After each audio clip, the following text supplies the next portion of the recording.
My name is Vicki DeRosa. Welcome to Studio V. I put notebooks on every chair because you guys are going to be tested afterwards. Just kidding. I'd like to do something with you guys from the very beginning. Open up your notebooks and write down January 2010. I love saying January 2010. I love 2010. Write down a cure for my life. Can you guys just give me some examples of what a cure is? Don't anybody say drugs. That's a joke. Give me a cure. Somebody tells you that you're sick, a serious illness. Yell out. What's a cure? Not everybody at once. Patty. Love. That's wonderful. That's great. What else? Medicine. Medicine. Medicine at the last resort, I think. A good attitude. A good attitude. What else? Faith. Faith. What else? Prayer. Prayer. Anybody else? Positive energy. Positive energy. You guys see where I'm going. You have to be doing these things every day. You have to plan to do them for 2010. You have to plan to do them for the rest of your life. 5.5 years ago, I was diagnosed with Leber's optic neuropathy. It causes blindness. I cured myself of that disease. When I say I cured myself, I'm not 100% cured. I can't see 100%. But I am far better than I was 5.5 years ago. 5.5 years ago, the doctors told me I would be blind forever. A year later, I actually regained a lot of my vision. How did I do that? By the things we just mentioned. I had a positive attitude. I had faith in my life. I ate well. I remained focused on what I needed to do. I woke up every single morning and told myself that I would regain my sight. One of the best, I talk about this all the time, and the reason why I put notebooks on your chairs is because it's easy to talk about. We all walk around going, oh, everything happens for a reason. Oh, just stay positive. Those things are not things that we can do easily. They're not things that, it's like we have to train our mind the way we train our muscles. We come here, some of us go to the gym every day, some a few times a week, but we train our muscles. We have to train our mind to actually do the same things. When negative thoughts come in, if a doctor looks at you and says, you have cancer, you immediately have to say to yourself, I will cure myself. Or say I don't, whatever it is, but don't say, okay. One of the members here just told me recently that her husband has cancer. And she says that you would never know it. He doesn't even admit to people that he has cancer. That's the kind of thing I'm talking about. When the doctors told me that I was going to be blind, I said, no, I won't. Of course, the doctor thought I was in denial. But here I am 5 years later, and I've regained almost all of my sight. But one of the things I wanted to get to was the notebooks are on your chair. I'd like you guys to do something. Turn the page.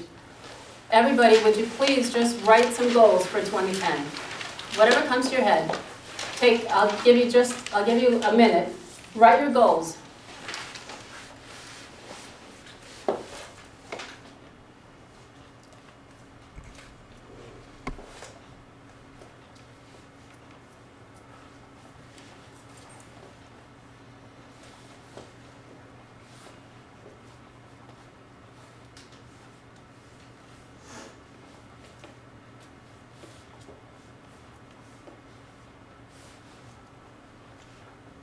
All right, that's great.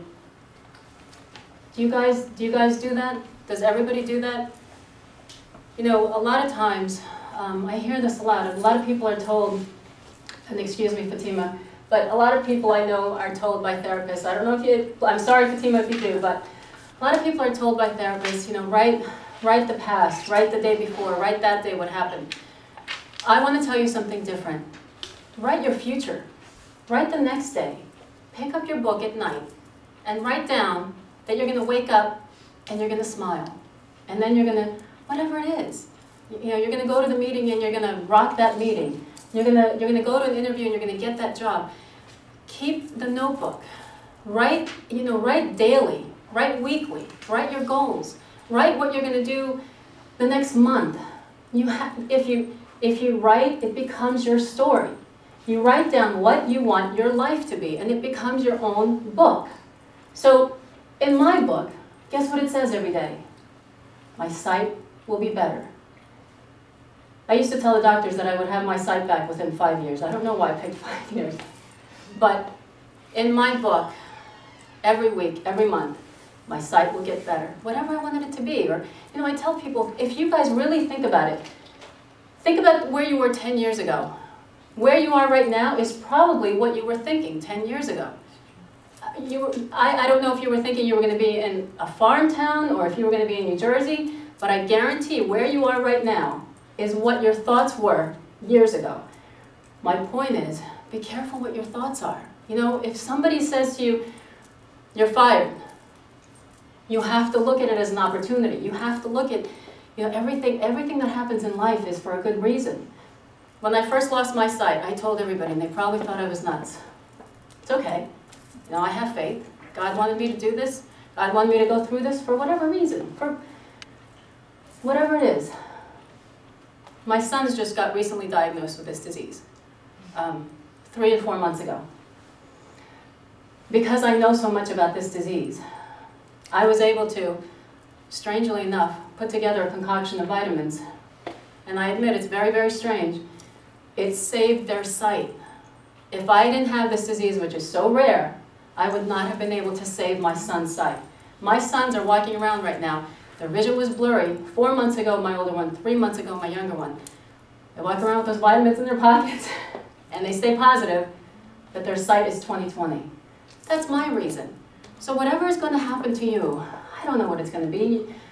A child is born with something, a family member gets sick, whatever it is, it's for a reason. You have to believe that it's for a reason. And you have to wake up every day, not wondering what that reason is, believing in the reason, believing that it's meant to happen to you, and just get through it, and be stronger and better. You know, when the doctors told me that I was going to be blind, I felt like I was in quicksand. And here I was, almost being drowned in quicksand. I'm listening to the fact that I'm going to be blind, and I felt like I just had to crawl out of there. You have to fight to get out of whatever's negative. Don't allow yourself to be told anything negative and take it in. I walk around most of the time, I can't even remember that I can't see. It actually is true.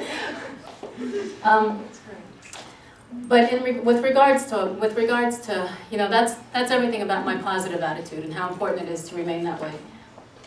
When I got sick,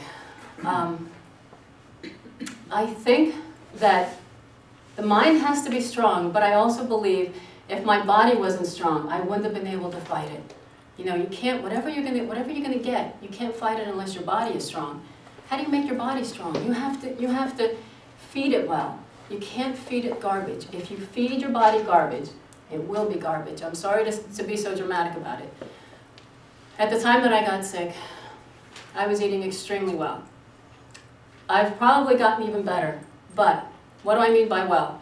Eat natural, eat organic, stay away from garbage, chemicals. I consider preservatives garbage and chemicals. Read labels. Go to your kitchen. I've done it for some people here. Go to your kitchen, empty out your pantry, read the ingredients on whatever you're consuming. Don't let yourself and your family consume garbage because, you know, and I mentioned the gentleman that his wife is a member here. He got cancer. He's had cancer for years. Am I right? He eats extremely well, only natural. He stays positive. People don't even know that he's sick. So feed the mind well.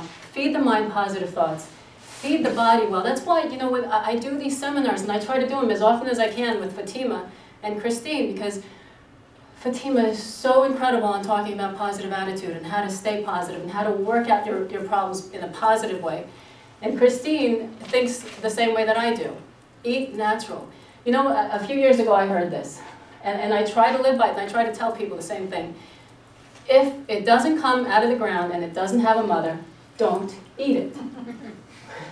A little box doesn't have a bigger box as the mother. Very good. Very good. No, I know, you know, sometimes I get so passionate about what I talk about, but I'm serious. You know, when I got this disease, and the doctors actually thought, they couldn't figure out what it was. It took 5.5 months to diagnose. I was going from doctor to doctor to doctor. They kept doing physicals, thinking that I had a brain tumor, thinking that I had MS. You know, they thought they were going to dig something serious up.